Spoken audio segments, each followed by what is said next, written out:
Friends, welcome back to my YouTube channel super moms creative life. Friends, आज हम एक बहुत ही इंपॉर्टेंट टॉपिक पे बात करने वाले हैं, जो कि है कोरोना की तीसरी लहर। एक तरफ जहां पहली लहर थी उसने बुजुर्गों को अपना संक्रमण का शिकार बनाया था, दूसरी लहर में वयस्कों में अधिक संक्रमण के मामले सामने आए थे। वही कहा जा रहा है कि अब बच्चों में भी धीरे धीरे जो है संक्रमण के मामले कुछ जगहों से सामने आए हैं। तो होना हो ये कोविड की तीसरी लहर है जो कि भारत में दस्तक दे रही है। तो अगर भारत में कोविड की तीसरी लहर आती है तो ये भारत के लिए बहुत बड़ी चिंता का विषय है, क्योंकि भारत की आबादी का बहुत बड़ा हिस्सा जो है वो बच्चे ही हैं। 16.5 करोड़ जो है भारत में बच्चों की संख्या है। तो भारत देश के लिए बहुत जरूरी हो जाता है, हमारे देश के लिए, कि ऑलरेडी अपने आप को प्रिपेयर करना कि किस तरह से आने वाले समय में अगर ये प्रॉब्लम हमारे सामने आती है कोविड-19 की तीसरी लहर, तो इससे किस तरह से छुटकारा पाया जा सके या किस तरह से इसको फेस किया जा सके। कार्डिक सर्जन देवी शेट्टी हैं, उन्होंने हमें सरकार को उन्होंने कुछ सुझाव दिए हैं कि जिनके जरिए हम जो है कोविड से लड़ने के लिए अपने आप को प्रिपेयर कर सकते हैं या कोविड-19 की तीसरी लहर को बढ़ने से रोक सकते हैं। उनके हिसाब से कि हमें पहले से भारत में ना बहुत कम जो है बच्चों के लिए हॉस्पिटल्स में बेड अवेलेबल है, 2000 बेड अवेलेबल है लगभग जो है अभी। तो ये अगर संक्रमण बढ़ता है बच्चों में तो बच्चों के लिए बहुत बड़ी प्रॉब्लम हो सकती है, क्योंकि अगर बच्चे हॉस्पिटलाइज होंगे तो उनके लिए बेड अवेलेबल नहीं होंगे, जो कि एक बहुत बड़ी चिंता का विषय है। तो बहुत जरूरी हो जाता है हॉस्पिटल्स में एडवांस में आईसीयू बेड्स बच्चों के लिए अवेलेबल कराए जाए, जो है उपलब्ध कराए जाए, और डॉक्टर्स की एक बड़ी फोर्स तैयार की जाए, पीडियाट्रिक की फोर्स तैयार की जाए, जो कि हमारे बच्चों को आने वाले समय में इस प्रकोप से बचा सके, उनका ध्यान रख सके, उनको ट्रीट कर सके। अदरवाइज अगर ट्रीटमेंट नहीं होगा, बेड्स अवेलेबल नहीं होंगे, हॉस्पिटल में फैसिलिटीज अवेलेबल नहीं होंगी, तो भारत देश के लिए बहुत मुश्किल हो जाएगा बच्चों को इस संक्रमण से बचा पाना, जो कि एक बहुत बड़ा खतरा है। देवी शेट्टी ने यह भी सुझाव दिया है कि जो युवा पेरेंट्स हैं उनको जल्द से जल्द वैक्सीनेटेड किया जाए। हमारे देश में 30 करोड़ युवा पेरेंट्स हैं, अगर वो वैक्सीनेटेड हो जाते हैं तो उनके बच्चों में भी संक्रमण के चांसेस जो है कम हो जाएंगे। इससे एक बहुत ही बड़ी आबादी जो है वो कवर हो जाएगी, जिसको हम संक्रमण से बचा सकते हैं। तो इसके लिए जरूरी है कि कुछ ही महीनों में जो है हमें 30 करोड़ वैक्सीनेशन, 30 करोड़ इंजेक्शन जो है अवेलेबल कराने।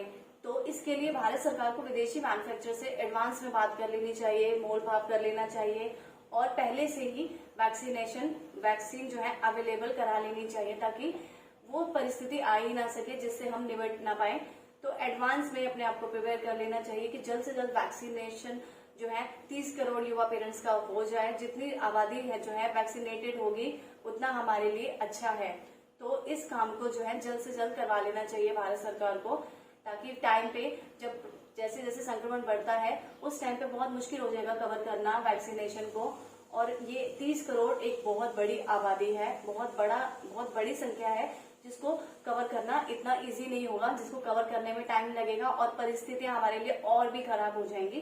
तो इसलिए इन परिस्थितियों से निपटने के लिए हमें पहले से ही जो है इंजेक्शन जो है वो मंगवा के रख लेने चाहिए, और जो भी गवर्नमेंट और प्राइवेट हॉस्पिटल है उनमें डिस्ट्रीब्यूट कर देने चाहिए, ताकि हम आने वाली समस्या से अच्छे से निपट सकें। उन्होंने सिर्फ उन्हीं पॉइंट्स पे जो है बताया है जो कि हमारे जो है वीक पॉइंट्स हैं, जो कि आने वाले टाइम पे हम पे भारी पड़ सकते हैं। तो उन पॉइंट्स को अगर हम सुधार लेते हैं तो बहुत सारी चीजें ऐसी हैं जिनको हम फेस करने के लिए अच्छे से खड़े हो पाएंगे, फेस कर पाएंगे, और हमें इतनी ज्यादा प्रॉब्लम्स का सामना भी नहीं करना पड़ेगा।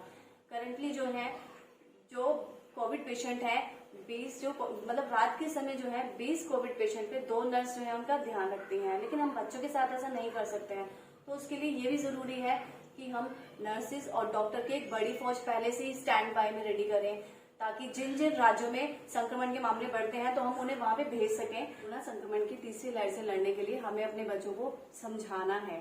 प्लीज उन्हें डराइएगा मत, क्योंकि कुछ पेरेंट्स जो है बच्चों को डरा देते हैं। आप बस बच्चों को सिंपल सा समझाइए कि आपको जो है हैंड वॉश करने हैं, सैनिटाइज करने हैं, क्योंकि हैंड्स के थ्रू जब हम अपने आईज को, नोज को, माउथ को टच करते हैं तो ये वायरस हमारे अंदर चला जा सकता है और हमें बीमार कर सकता है। तो अगर आप हैंड वॉश करेंगे तो वायरस मर जाएगा।